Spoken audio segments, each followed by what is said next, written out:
Das máquinas, né, como eu falei, a BCN, na época que eu fiz os replays ainda era BCN 40, então eu não podia fazer um slow, né. Depois do prédio restaurado, a gente voltou a ocupar o prédio, né, se reinstalou, se aproveitou para dar alguma reformulada nas coisas, né, mas se instalou as BCN, logo em seguida vieram os equipamentos novos da Bosch, que eu estava falando. Existiam umas Umatics também. A Sony do Brasil tinha na época uma fábrica de Umatics em Curitiba, umas Umatics bem básicas assim, né, mas que supriu um pouco do mercado, né.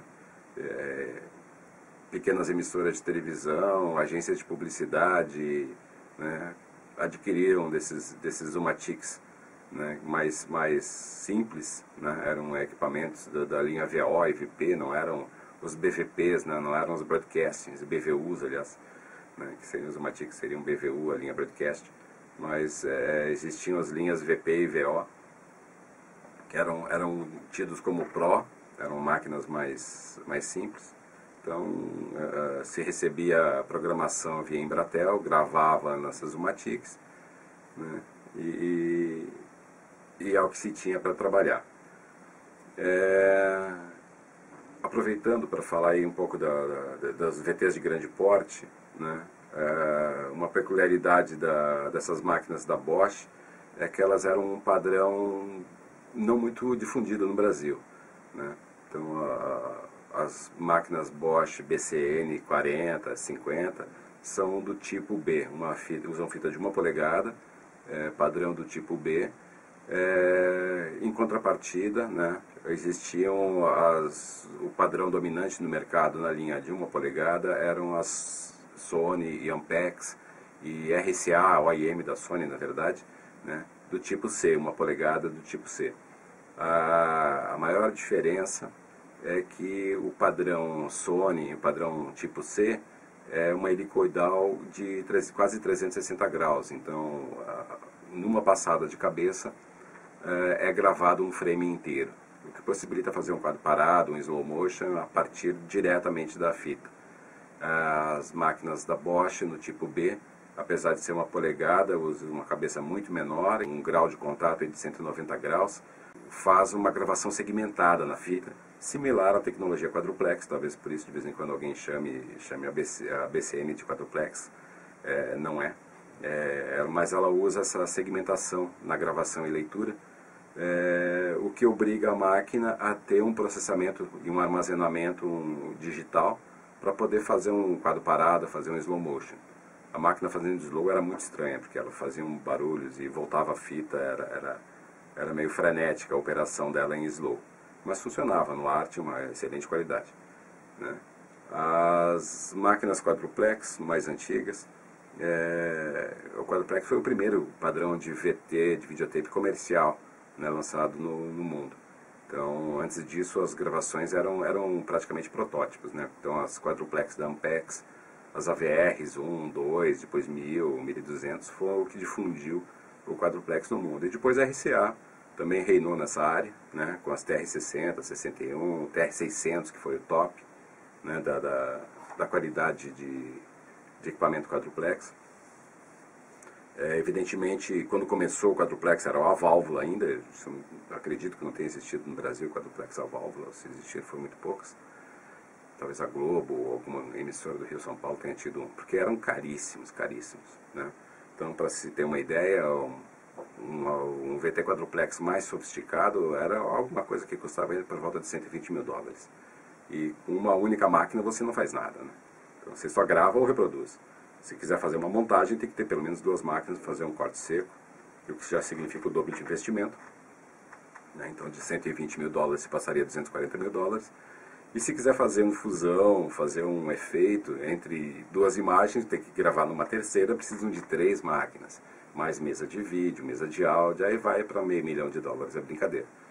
E para ver a gritante diferença, hoje em dia se faz isso num celular, literalmente um celular que custa 1/1000 desse preço, faz isso tudo, né, capta, coisa que VT não faz, e edita, monta e faz efeito, né, carrega no bolso, e tudo isso em HDTV. Então, o avanço tecnológico foi astronômico aí nesse período aí de 20, 30 anos, né? Porque esses equipamentos eram gigantescos, carésimos.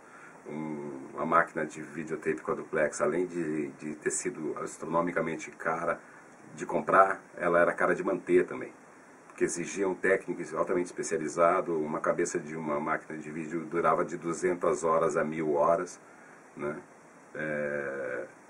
É evidente que essa evolução técnica toda popularizou e democratizou o vídeo, né, de uma forma que até poucos anos atrás, 10 anos atrás, era inimaginável, né?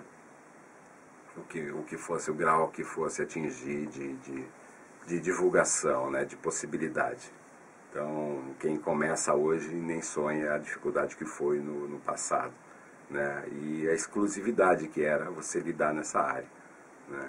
Uma coisa que eu sempre gostei muito nessa área de televisão foi exatamente isso, você está num setor de atividade de tecnologia de ponta, né? Então, a área de vídeo, emissora de televisão, produção, sempre foi, em termos de tecnologia, uma área de ponta.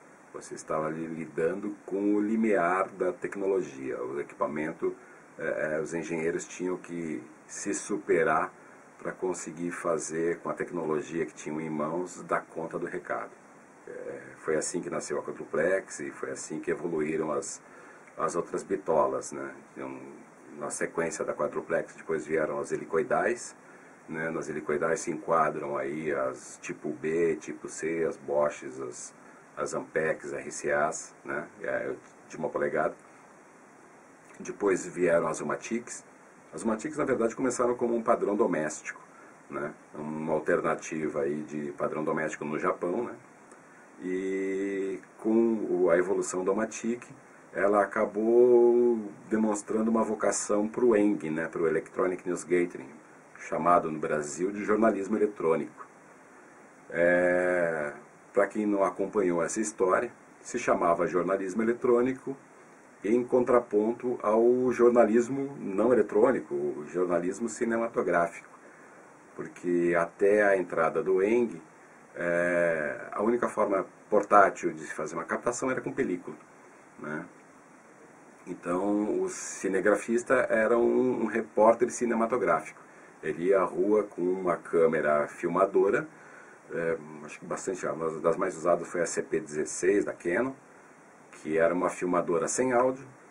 Então, o repórter cinematográfico trazia um texto redigido por ele próprio e lido depois no estúdio por um âncora, e durante a leitura do âncora, em background, passava o filme montado em moviola, né, como ilustração da matéria jornalística que estava no ar. Com a entrada do ENG, uma das coisas que aconteceu é que todo o material passou a ter áudio. Então, na época do filme, poucas matérias mereciam o deslocamento de uma equipe maior, de um equipamento mais caro e de um uso de um filme mais caro com áudio, né, porque existiam filmes 16mm com banda magnética para que se pudesse fazer a captação do som direto, né, para que houvesse agilidade no jornalismo. Do contrário, teria que sonorizar ainda a matéria, e o que ia complicar muito. Então, quando era uma matéria muito importante, se deslocava uma equipe maior para poder fazer a captação do som também, o que exigia também uma montagem mais sofisticada, né? O fato das quadruplex começarem a sua montagem mecanicamente, com fita, com splicer, como se fosse uma sonoplastia, passando a gilete na fita, também vem da cultura do negativo, né? Porque no negativo você, para montar, corta o negativo, emenda ele, escolhe as cenas, corta e emenda. Essa mesma filosofia de montagem era usada no áudio, com a sonoplastia, e no início da quadruplex também. Se cortava, se gravava, pegava os pedaços de gravação, cortava fisicamente a fita e emendava fisicamente. Logo em seguida, as quadruplex passaram a ter o recurso de edição, né, recurso que se manteve nas máquinas seguintes, helicoidais de 1 polegada e uma TIC, né? E o timecode surgiu já nas quadruplex, né? Inclusive o padrão EDL também surgiu ainda nas quadruplex, né?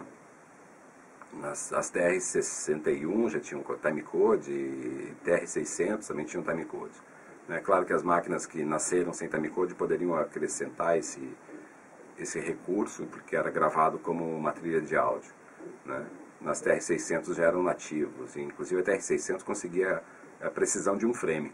Então você conseguia fazer uma stop motion, conseguia fazer uma edição de precisão com as TR-600, que foi, acredito, o auge das quadruplex, né?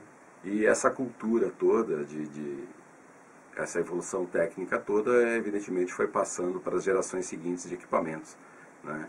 Então as máquinas 1 polegada do tipo C e do tipo B já vieram com timecode, já vieram com toda essa cultura que favorece a montagem, uma montagem de precisão, né, onde você consegue escolher um fotograma, ou fazer um stop motion, ou fazer outros tipos de trabalho, né, baseados num equipamento mais preciso, né.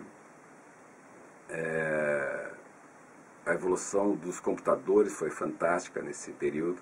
Então, em 83, recém estavam chegando aí os primeiros clones de ZX80 do Sinclair, que era quase um brinquedinho aquilo, né?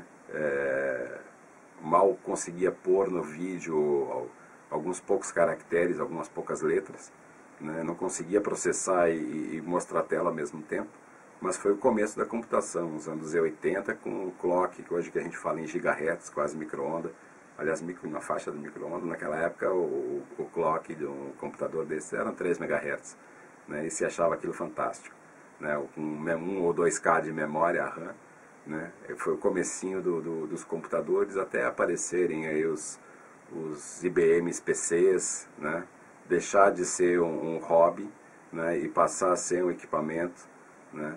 Demorou um tempo também para que se passasse de 64K de memória, que aquilo, 64K de memória parecia uma coisa fantástica, mas não armazenava um fotograma de vídeo sequer, né? Então você não conseguia nem sequer botar uma imagem parada, uma foto na tela de um computador, era impensável, né? O primeiro computador que fez isso foi um assombro, né? Hoje em dia você dá play em HD TV, num dispositivo móvel que carrega no bolso, né? Então, outro marco de evolução técnica, né? Que sempre que surge, imediatamente se vai para o mercado de televisão e vídeo, porque é um mercado onde é exigido alta tecnologia, alto desempenho, né? E flexibilidade e agilidade, né? Esses registros externos feitos em película, que tinham lá na televisão educativa, muitos foram perdidos no incêndio, mas eu fiquei feliz em saber que alguma coisa resistiu àquele trágico evento, né? Que é um material muito importante. É um material que conta a história, que conta a história de uma época em que era difícil de fazer imagem, de captar imagem, né? Difícil de montar, era muito caro tudo. Então, esses raros registros são uma preciosidade, né, que eu acho que tem que ser cuidado, o pessoal tem que entender a importância de preservar essas imagens, porque hoje em dia é muito fácil, qualquer criança tem no bolso um celular e registra os eventos, e registra as coisas. Naquela época, você tinha que dispor de uma infraestrutura muito grande, muito cara, com profissionais muito especializados. Então, todo e qualquer registro antigo, em película ou em videotape, é uma preciosidade, né? Que eu espero que se consiga recuperar o máximo possível desse acervo e disponibilizar para as pessoas, né? Para que todos conheçam, todos tenham acesso, né, esses registros todos, né? Muitos deles vão trazer em si as características e os defeitinhos da época, né? Então, o 16 risca fácil, tem grão, vai aparecer. Nos primeiros filmes coloridos, cores típicas dos anos 70 vão estar lá, né? São marcas de uma época, né? Da mesma forma como a quadruplex, com seus bandings e marcação de cabeça e esse tipo de coisa, são típicos da época, né? Então as pessoas vão ter acesso às imagens que se tem em Orticon, né? Que nem as câmeras Marconi, também são extremamente típicos, né?